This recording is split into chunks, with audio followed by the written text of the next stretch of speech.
আজকে আমি তোমাদের সাথে পুর ভরা করলার রেসিপি শেয়ার করব, যেটা রুটি পরোটার সাথে খেতে খুব ভালো লাগে। তো চলো রেসিপিটা শেয়ার করি। এখানে আমি দুটো বড় মাপের করলা নিয়েছি, যেটাকে তিনটে ভাগে ভাগ করে নেব। আসলে কি বলতো, এটা না ছোট করলা দিয়ে করতে বেশি ভালো লাগে, কিন্তু এই ব্যাঙ্গালোরে বড় করলাগুলোই বেশি পাওয়া যায়, ছোট করলা খুব কম পাওয়া যায়। তো করলাগুলোর মাঝখান থেকে আমি বীজটাকে এভাবে বের করে নেব। বীজটা পুরের জন্য রাখবো। এবার একটা মশলা রেডি করে নেব।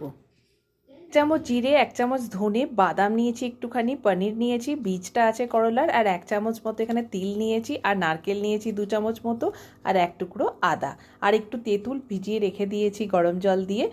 এবারে করলাগুলো কেটে রেখেছিলাম, সেই করলাগুলোতে নুনটা ভালো করে মাখিয়ে দেব, যাতে নুনটা করলার মধ্যে ভালোভাবে ঢোকে। একটা পাত্রে কিছুটা জল দিয়ে মিডিয়াম আঁচে এটাকে সেদ্ধ হতে দেব। অন্য একটা পাত্রে আমি করলাগুলো চাপিয়ে দিলাম, তারপরে ঢাকা দিয়ে এটাকে সেদ্ধ হতে দিয়ে দিলাম।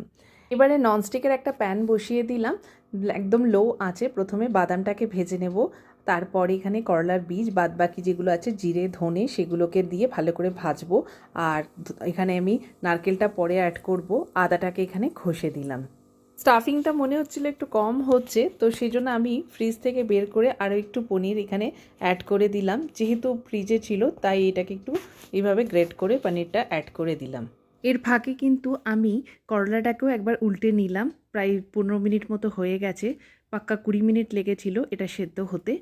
আর এখানে স্টাফিংটার মধ্যে পরিমাণ মতো নুন দিলাম, একটুখানি কাশ্মীরি লঙ্কার গুঁড়ো, একটুখানি গরম মশলা দিলাম, নারকেলটাও অ্যাড করে দিলাম, আর ওই ভিজিয়ে রাখা তেঁতুলের জলটাও অ্যাড করে দেবো।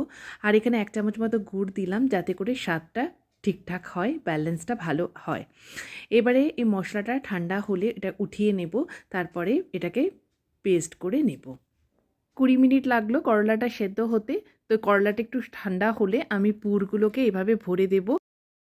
পুরটা যতটা হয়েছে তার থেকে কিন্তু কিছুটা পুর থেকে যাবে।